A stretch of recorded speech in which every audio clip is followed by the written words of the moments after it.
You're listening and watching to a very special podcast. Here we continue more on Benjamin Hallows. Enjoy. Brewer was staring down at Ben and Taylor with a hard look on her face. While she was staring at them down, she suddenly saw something from behind them. Ben and Taylor tried to look around, but all of a sudden they could see someone in a sheer-like gown coming close at top speed. Maybe they weren't running because of the dress they were wearing. The dress was just above the knee, but she also wore socks. Brewer gasped, "No, Sylver? Sylver Eden?" Ben also said softly, "Is that really her? She looks different."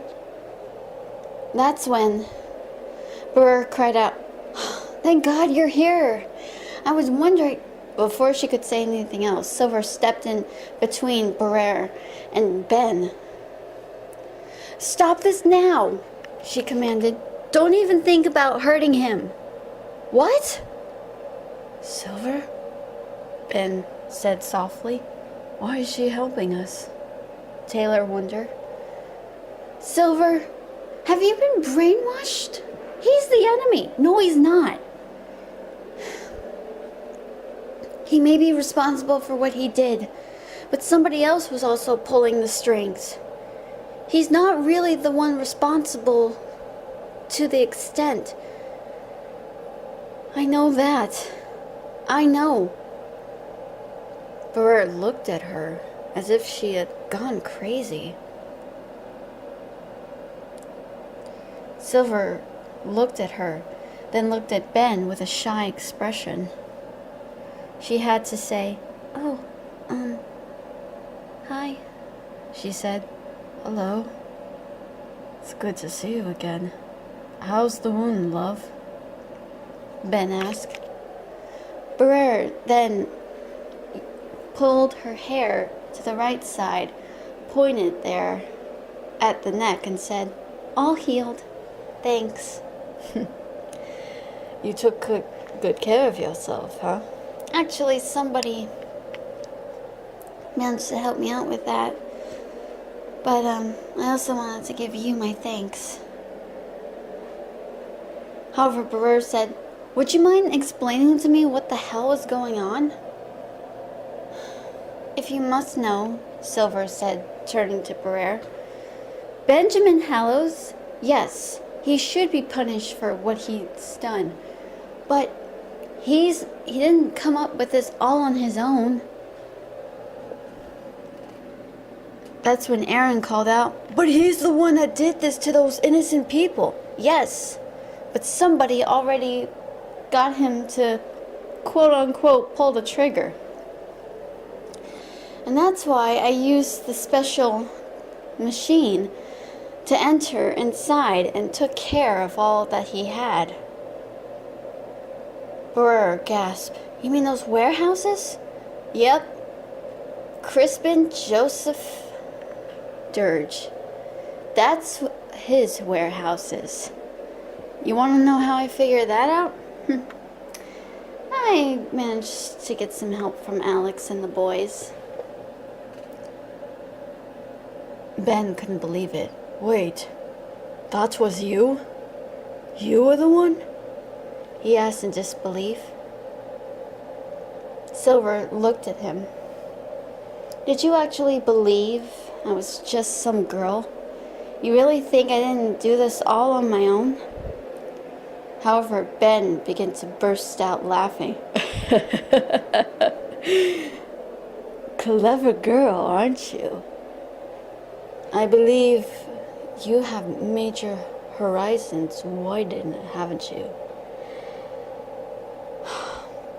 Very fascinating, isn't it?" "Yeah. Dirge wanted you dead. He was working for Faird Bathory, And of course, at the same time, the Japanese Imperial Army. I believe there's some conspiracy behind that. It could be the Japanese Imperial Army and a noble vampire are working together. In case you didn't know that, Ben. I've heard of that, but of course, I cannot argue with the fact that you're one heck of a clever girl, Ben said as he had something from behind his pocket. Sylver had to shrug, I guess. But also, he said, there's something I really want to say. What's that? Sylver asked, looking at him with eager. Just then, he pulled the needle quickly and jammed it right into her arm. She let out an Sorry, darling. You're all mine now. No! Burr cried out. So sorry about this, Burr Devlin. If you want your princess back, you're going to have to go through my little project. He threw down a tiny capsule. The capsule was thrown down and puffs of smoke appeared. Burr tried to flee in there, but she found that Ben and Taylor were both gone. She was so frustrated. Back at the townhouse, Benjamin carried the unconscious Sylver.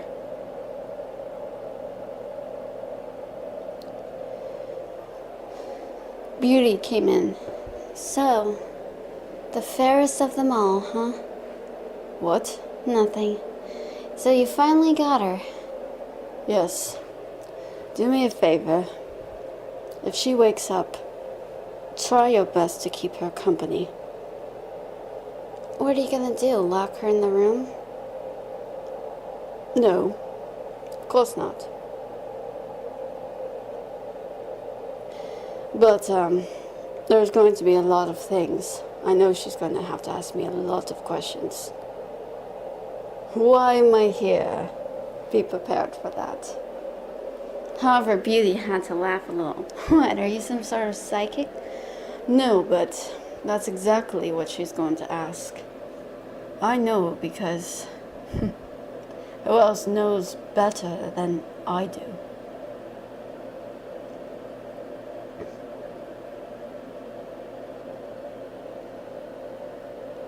However, before he left, after he placed her right there on that autopsy table-like bed, he caressed his hand over her cheek, and all of a sudden, he could see a memory of his own sister lying in her coffin. He thought to himself, Dawn. Then he left the room. Beauty stayed to watch over the sleeping Sylver Eden.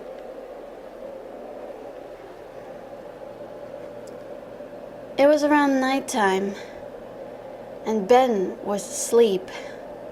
There was a bottle of whiskey next to him, including a glass.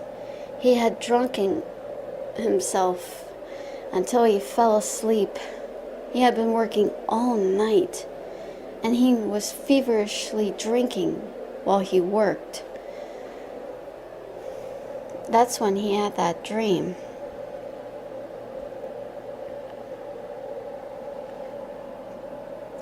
It was another memory again.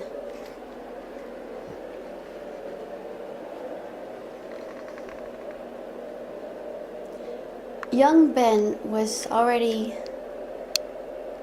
just helping his older sister straighten up her room. But he came across magazines that were about weight loss, that they were about looking glamorous. Ben knew his sister Dawn looked more beautiful than she already has been. He looked at the magazines. Dawn said, "What are you doing? Don't tell me you're looking at my magazines." However, out of spite, Ben threw them down in anger. Are you really serious? Ben, don't get angry, Dawn said. Look at this. You don't realize how beautiful you are, sister. And yet you're going to read these magazines because of the fact that you want to make yourself even more perfect than you already have been? Dawn was already blushing. Ben, please. I don't feel confident in myself. I hate myself sometimes. Don't hate yourself. You are one of the most beautiful people I ever loved. And you're my sister. Besides, who would ever want to think that someone like you would be wanting to read this crap? It's rubbish, sister. You're already perfect. That's what every one of you say about me except Father. Every time I try to ask him, he's too occupied. It's like he doesn't care.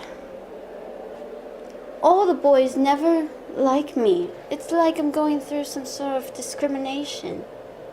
There's nothing I can do. It's like all the boys don't think of me as pretty.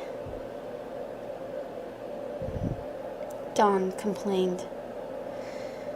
And you're lucky you don't have to go through all that. Ben nodded. No, but I understand that I don't have to because you're very special. I love you, sister.